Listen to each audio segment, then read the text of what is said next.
Hello my dear students, मैं commerce वाले गुरुजी। ये हमारा न्यू चैनल है बीकॉम के लिए। इस चैनल का नाम है CWG फॉर बीकॉम, कॉमर्स वाले गुरुजी फॉर बीकॉम।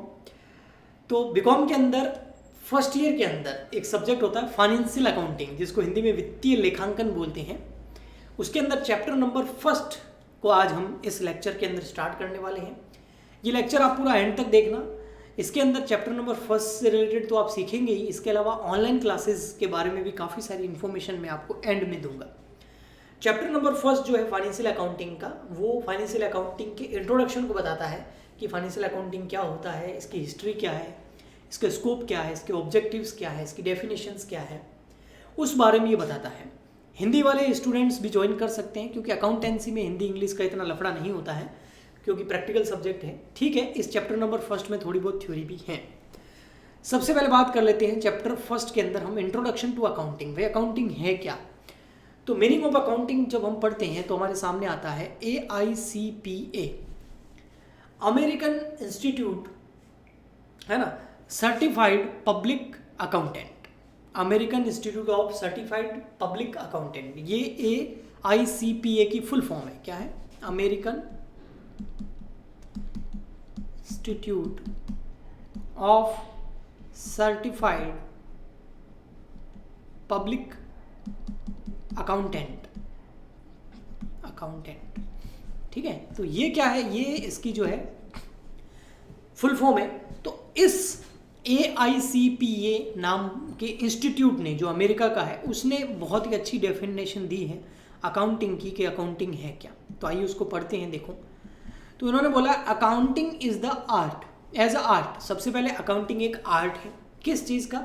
रिकॉर्डिंग करने का, क्लासिफाइंग करने का, समराइजिंग करने का। तीन चीज़ों का आर्ट है। किसी भी चीज़ को रिकॉर्ड करना, क्लासिफाइड करना, समराइज करना।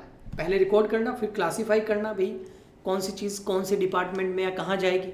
उसके बाद उसको समराइज कर देना, ताकि कोई समरी देख के समझ जाए कि ये चीज़ क्या है। इन अ सिग्निफिकेंट मैनर, रिकॉर्ड करना, क्लासीफाई करना उसके बाद, और समराइज करना। लेकिन कैसे? सिग्निफिकेंट मैनर के अंदर, एक बढ़िया सिग्निफिकेंट मैनर के अंदर ये करना। Okay, and in term of money, जो भी डेटा आप रिकॉर्ड कर रहे हो, जो भी आप क्लासीफाइड कर रहे हो, जो भी आप समराइज कर रहे हो, एक सिग्निफिकेंट मैनर के अंदर, वो मनी के टर्म में होना चाहिए। सारा डेटा पैसों में होना चाहिए। इसीलिए इसका नाम है फाइनेंशियल अकाउंटिंग। फाइनेंशियल मतलब वित्त, वित्तीय मतलब पैसा, वित्त, फाइनेंस मतलब पैसा, तो पैसे से रिलेटेड अकाउंटिंग। अच्छा, और क्या? ट्रांजैक्शन एंड इवेंट, जो भी ट्रांजैक्शंस होते हैं, जो भी व्यवहार होता है, जो भी लेन देन होता है इस दुनिया के अंदर, जिसको मनी के अंदर मेजर किया जा सकता है, उसको रिकॉर्ड करना, क्लासिफाइड करना, समराइज करना एक सिग्निफिकेंट मैनर के अंदर, ये अकाउंटिंग होता है। ओके, तो जितने भी ट्रांजैक्शन और इवेंट हैं जिसके अंदर क्या है, एट लीस्ट कम से कम एक फाइनेंशियल कैरेक्टर हो। फाइनेंशियल मतलब जिसको मनी के अंदर मेजर किया जा सके। तो ऐसे सारे इवेंट्स को, ऐसी सारी घटनाओं को, ऐसे सारे व्यवहारों को, ट्रांजैक्शंस को रिकॉर्ड करना, क्लासिफाइड करना, समराइज करना एक सिग्निफिकेंट मैनर के अंदर, ताकि किसी भी नॉर्मल आदमी को वो देख के समझ में आ जाए, वो अकाउंटिंग होता है। ओके, ताकि कोई भी लोग उसका इंटरप्रेट, मतलब उसको पढ़ करके उसको समझ सके। इन 1966 के अंदर अमेरिकन अकाउंटिंग एसोसिएशन, एक और आ गया नाम, जिसको AAA बोला जाता है, अमेरिकन अकाउंटिंग एसोसिएशन। उन्होंने डिफाइन किया accounting is the process identify करना, मेजर करना और कम्युनिकेट करना इकोनॉमिक इंफॉर्मेशन, है ना, आर्थिक जो सूचनाएं होती हैं उनको क्या करना, आइडेंटिफाई करना, मेजर करना और कम्युनिकेट करने का प्रोसेस जो है ना, वो अकाउंटिंग है। ताकि उसके ऊपर उसको पढ़कर के जजमेंट लिया जा सके यूज़र द्वारा। जो भी फाइनेंशियल इंफॉर्मेशन जो होती है उसको सब लोग यूज़ करते हैं, तो यूज़र उसको पढ़ के पता कर सके भी इस कंपनी में इन्वेस्ट करना है कि नहीं करना है, इस कंपनी को लोन देना है कि नहीं देना है, ये बैंक पता करेगा। कस्टमर देखेगा तो पता चलेगा कंपनी कैसी है, भैया बढ़िया है कि नहीं है ना। तो वो सब चीज़ें आगे हम इसको डिटेल में पढ़ेंगे। अभी अगर आपको अकाउंटिंग को समझना है तो आपको अकाउंटिंग के अंदर कुछ फॉलोइंग रेलेवेंट एस्पेक्ट्स होते हैं जो अकाउंटिंग की डेफिनेशन को अच्छा समझाते हैं। इन सबको हमको समझना है। इसमें सबसे पहला आता है इकोनॉमिक इवेंट, ठीक है। सेकंड आता है identification, measurement, recording and communication. Third number आता है ऑर्गेनाइजिंग और फोर्थ नंबर आता है इंटरेस्टेड यूजर ऑफ इंफॉर्मेशन। ये अकाउंटिंग की डेफिनेशन को कंप्लीट करते हैं। तो फर्स्ट, सेकंड, थर्ड और फोर्थ इनको हम पढ़ेंगे, लेकिन इनको पढ़ने से पहले हम थोड़ा जाएंगे अकाउंटिंग की हिस्ट्री पर। पहले हिस्ट्री देखेंगे भाई, है ना, फिर बाद में ऑब्जेक्टिव भी देख लेंगे। हिस्ट्री ऑफ अकाउंटिंग, अकाउंटिंग की हिस्ट्री क्या है, ठीक है। तो अकाउंटिंग के अगर इतिहास के बारे में बात करें, हिस्ट्री के बारे में बात करें, तो earliest evidence of this language, सबसे पुराने एविडेंस जो इस लैंग्वेज के दिखाए जाते हैं। अब ये लैंग्वेज बोला है ना, अकाउंटिंग को क्या बोला, लैंग्वेज, लेकिन कौन सी लैंग्वेज, बिजनेस लैंग्वेज है। ये कौन सी लैंग्वेज है, बिजनेस लैंग्वेज है। Accounting is a big business language. आपको अगर बिजनेस को समझना है तो आपको अकाउंटिंग आनी चाहिए, क्योंकि अकाउंटिंग एक बिजनेस लैंग्वेज है। अकाउंटिंग जिसको आती है वो बिजनेस को आसानी से समझ सकता है और सामने वाले को समझा भी सकता है। तो it is a language, but कौन सी लैंग्वेज है, बिजनेस लैंग्वेज है। तो इसके एविडेंस यानी कि इसके जो साक्ष्य मिलते हैं, सबूत मिलते हैं, वो कब के मिलते हैं, मेसोपोटामिया और सिविलाइजेशन के दौरान के मिलते हैं, जो कि 7000 साल पहले के हैं। 7000 ईयर अगो पुराने जो है मेसोपोटामिया सिविलाइजेशन जो थी, बहुत फेमस है, उसके ऊपर बहुत सारी बुक्स भी लिखी जा चुकी है, उसका अच्छा खासा हिस्ट्री भी है। तो वहाँ पर इसके एविडेंस मिलते हैं कि लोग अकाउंटिंग करते थे, चीज़ों को रिकॉर्ड करते थे। जो मेसोपोटामिया है kept the earliest record of the goods traded, जो भी गुड्स बेचा जाता था, खरीदा जाता था या रिसीव किया जाता था, तो वो लोग उसको क्या करते थे, रिकॉर्ड करते थे। This activities are related to early record keeping. इसको पहले रिकॉर्ड कीपिंग के रूप में लाया गया एंशिएंट इजिप्ट के अंदर और बेबोलियन के अंदर, है ना। बेबोलियन जो है वो बहुत ही पुरानी उनकी अच्छी विरासत थी और बहुत रिच लोग वहाँ रहते थे, बहुत बिजनेस था वहाँ पर।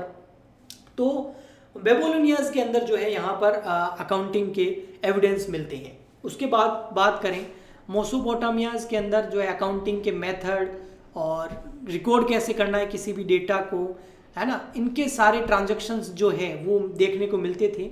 वे लोग एनिमल्स, लाइव स्टॉक और जो क्रॉप्स होती थी यानी कि जो फसलें वगैरह होती थी उनको वो रिकॉर्ड करते थे, उनको मेंटेन करते थे डेटा को।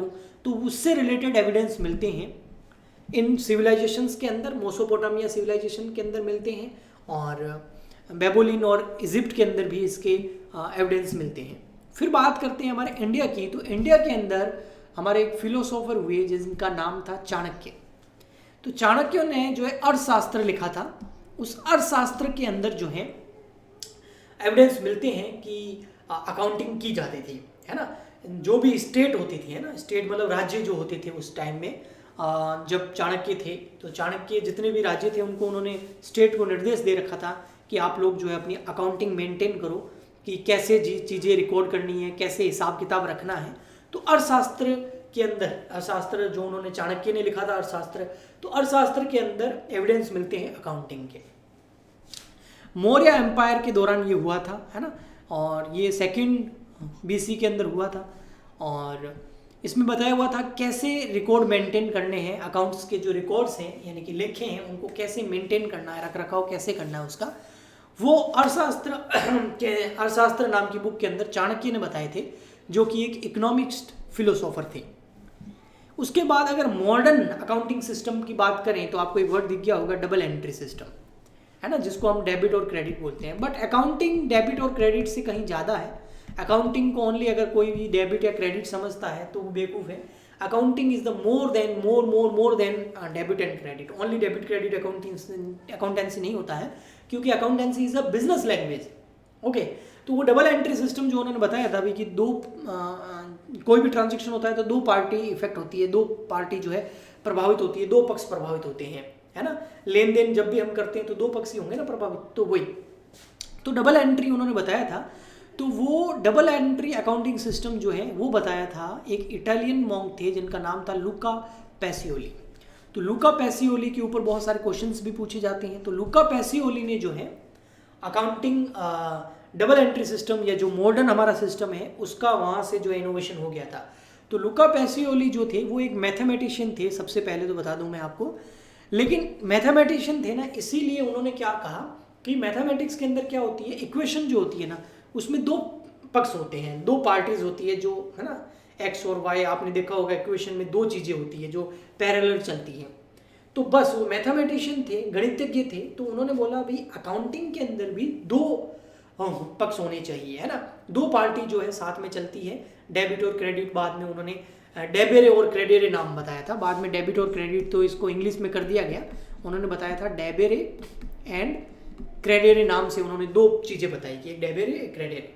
ओके, तो मॉडर्न अकाउंटिंग जो है वो लुका पैसियोली की वजह से, क्योंकि अकाउंटिंग तो पहले होती थी, लुका पैसियोली जो थे वो गणितज्ञ थे, मैथमेटिशियन थे, तो जिसकी वजह से उन्होंने अकाउंटेंसी को मैथ्स के अंदर इंक्लूड करके एक ऐसा सिस्टम बना दिया जो कि बहुत शानदार था। और आज का पूरा बेस जो है अकाउंटिंग का वो वही है जो उन्होंने दिया था, यानी कि जो बेस होता है ना, जो कॉन्सेप्ट होता है वो उन्होंने दे दिया।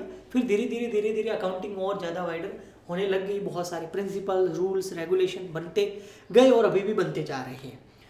जो लुका पैसियोली थे, इनको फादर ऑफ अकाउंटिंग भी बोला जाता है, और इन्होंने इसके ऊपर जो बुक लिखी थी उसका नाम ये था, सुम्मा डे अर्थमेटिका जियोमेट्रिका प्रोपोर्शन, ये पूरा इनका नाम है, आप चाहे तो याद रख सकते हैं। 1494 के अंदर इन्होंने ये बुक लिखी थी। ये इटली के रहने वाले थे, याद रखना, अपने राहुल गांधी भी इटली के हैं, ननिहाल है उनका, तो आपको याद रहेगा। तो इटली के रहने वाले थे ये। 1494 के अंदर इन्होंने बुक लिखी थी ये वाली, और इसके अंदर इन्होंने अकाउंटिंग को बहुत अच्छे से समझाया था। इन्होंने अकाउंटिंग के कुछ रूल्स भी दिए थे, और इन्होंने बताया था अकाउंटिंग के अंदर आपकी, जैसे एक तो ट्रांजैक्शन को रिकॉर्ड करने का बताया था, मेन इन्होंने लेज़र के ऊपर बहुत जोर दिया था। लेज़र के अंदर हम पोस्टिंग करते हैं ना, तो उन्होंने बोला पूरा लेज़र ही है, सब कुछ है, कि वहीं पूरे अकाउंट मेंटेन होते हैं, किससे कितना लेना है देना है। बाद में जो है आगे जाके इसको समराइज किया गया, और फिर फाइनल अकाउंट नाम की चीज़ आई, ट्रेडिंग, पीनल, बैलेंस शीट वगैरह सब आ गए, लेकिन बेस जो है वो लुका पैसियोली ने ही दिया था, इसीलिए उनको फादर ऑफ अकाउंटिंग बोला जाता है। ओके, ठीक है, तो ये थी अकाउंटिंग की हिस्ट्री। बात करें अगर फिर यहाँ पर कि अकाउंटिंग जो है वो इकोनॉमिक इवेंट है या आइडेंटिफिकेशन, अकाउंटिंग की अगर डेफिनेशन समझनी है आपको तो इकोनॉमिक इवेंट समझने होंगे। इकोनॉमिक इवेंट्स क्या होते हैं, और कौन से डेटा का आइडेंटिफिकेशन करना है, मेजरमेंट करना है, रिकॉर्ड करना और कम्युनिकेशन करना, ये समझना होगा। ऑर्गेनाइजेशन क्या होता है वो समझना होगा, और इंटरेस्टेड यूजर्स क्या होते हैं वो समझना होगा। इसको करेंगे हम इसके अगले पार्ट के अंदर। आज के अंदर बस इस चैप्टर को स्टार्ट करना था। इसके अलावा अगर आप हमारी लाइव क्लासेस ज्वाइन करना चाहते हैं तो मोस्ट वेलकम, बिल्कुल आप हमारी लाइव क्लासेस ज्वाइन कर सकते हैं। उसके लिए आपको दो काम कर सकते हैं, या तो आप इस नंबर पे कॉल कर दीजिए 9461234898, और या फिर आप हमारी ऐप डाउनलोड कर दीजिए। ऐप का लिंक इस वीडियो के नीचे डिस्क्रिप्शन बॉक्स में मिल जाएगा, या ऐप का नाम बता देता हूँ, प्ले स्टोर में जाके सर्च कर सकते हैं, कॉमर्स वाले गुरुजी, ये ऐप का नाम है। ठीक है, ऐप का नाम आप ध्यान से लिख दीजिए, कॉमर्स वाले गुरुजी, कॉमर्स वाले गुरुजी, ये एप्लीकेशन का नाम है, ये मोबाइल नंबर है, कॉन्टैक्ट नंबर है। तो ऐप डाउनलोड कर लीजिए, फिर कांटेक्ट कर दीजिए मुझे।